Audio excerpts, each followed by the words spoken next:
ሰላም ጤና ይስጥልኝ የኢትዮ ዘገባ ቤተሰቦች እንደምን ቆያችሁ? የሰዓቱን አዲስ መረጃ ይዘን ቀርበናል። እስከ ፍጻሜ አብራችሁ ቆዩ። ሰማይ በጨረቃ ብርሃን ታጥቦ ከዋክብት እንደ አልማዝ ፈርጥ በሩሲያ ሰፊ ግዛት ላይ ሲያንጸባርቁ ከወታደራዊ ካምፖች ግርጌ ግን ሌላ ታሪክ እየተጻፈ ነበር። ከዚህ ቀደም በተደጋጋሚ እንደታየው የዩክሬን ትንንሽ ሰው አልባ አውሮፕላኖች የጦርነቱን ገጽታ ለመቀየር ያላቸውን አቅም በተለያዩ ግንባሮች አስመስክረዋል። የሩሲያን ግዙፍ የጦር መርከብ በሰላም ባህር ውስጥ ያንኮታኮቱት፣ የጦር ሰፈሮችን ድንገተኛ ጥቃት የፈጸሙት እንዲሁም የሩሲያን የሎጂስቲክስ መስመሮች ያናጉት እነዚህ ትንንሽ የቴክኖሎጂ ውጤቶች ናቸው። አሁን ደግሞ የሌሊቱ ጸጥታ በድንገት ተሰበረ። ልክ እንደ ንዳድ ከየት እንደመጡ በማይታወቅ ሁኔታ የዩክሬኑ ድሮኖች በሩሲያ ሰማይ ላይ እንደ ጥላ ሲንሳፈፉ ታዩ። መድረሻቸው ግዙፍ በእንቅልፍ ላይ ያሉ የሚመስሉ የጦር ጀቶች የሰፈሩባቸው አየር ማረፊያዎች ነበሩ። ከዚያም ጆሮን የሚያደነቁሩ የፍንዳታ ድምጾች ተከታተሉ።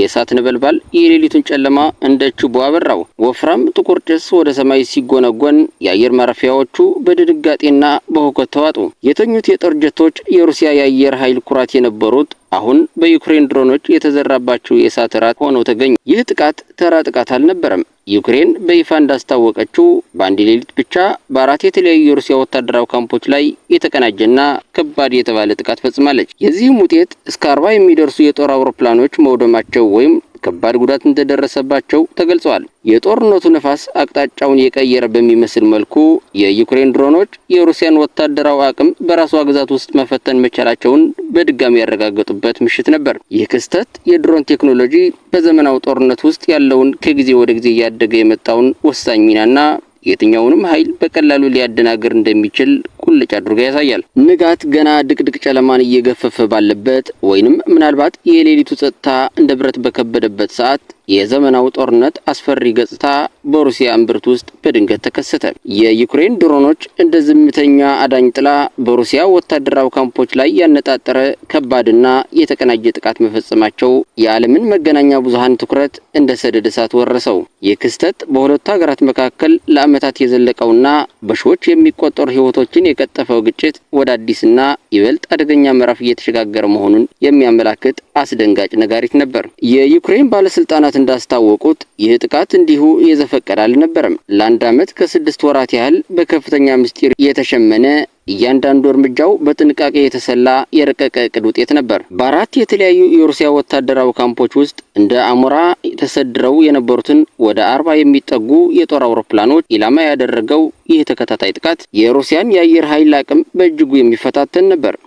ፕሬዝዳንት ቭላዲሚር ዜሌንስኪ የድሉን ስፋት ሲያበስሩ 117 ሰው አልባ አውሮፕላኖች በዚህ የተቀናጀ ኦፕሬሽን ጥቅም ላይ መዋላቸውን ገልጸዋል። ከነዚህም ውስጥ 34 በመቶ የሚሆኑትን የሩሲያ ስትራቴጂክ ክሩዝ ሚሳኤል ተሸካሚ አውሮፕላኖች መምታታቸውን በኩራት አስታውቀዋል። ይህ አሃዝ እውነት ከሆነ የሩሲያ የረጅም ርቀት ጥቃት አቅም ላይ ከፍተኛ ጉዳት ደርሷል ማለት ነው። የዩክሬን የደህንነት ተቋም እንደገለጸው የጥቃቱ አፈጻጸም ራሱ የሆሊውድ ፊልምን የሚያስንቅ ነበር። ድሮኖቹ በመጀመሪያ በድብቅ ወደ ሩሲያ ግዛት ዘልቀው ገብተዋል። ከዚያም እንደ ተራ የንግድ ዕቃ ተመስለው በእንጨት ሳጥኖች ውስጥ ተደብቀው በከባድ መኪናዎች ተጭነው ምንም በማያውቁ የአየር ኃይል ሰፈሮች አቅራቢያ እንዲደርሱ ተደርገዋል። ጦርነቱ ከተጀመረበት ከየካቲት 2022 አንስቶ በቭላዲሚር ፑቲን ትዕዛዝ የተከፈተው ወረራ ሞስኮ በአሁኑ ወቅት ክሪሚያን ጨምሮ ወደ 20 በመቶ የሚሆነውን የዩክሬን መሬት እንድትቆጣጠር አድርጓታል።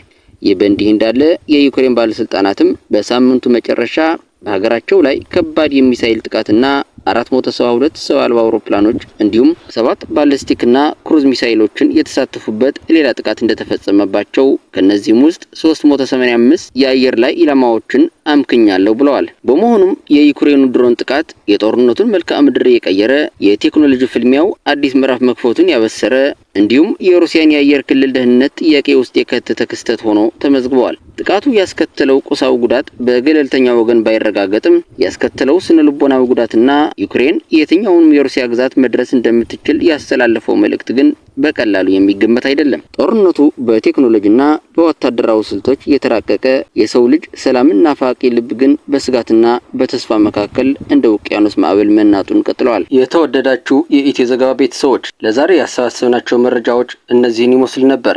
ለቻናሉ አዲስ ከሆናችሁ ሰብስክራይብ እንዲሁም ቪዲዮ ላይክ እና ሼር እንድታደርጉ በትህትና እየጠየቅን እስከ ፍጻሜ ቆይታችሁ ከኢትዮ ዘገባ ስለነበር እናመሰግናለን። ሰላም።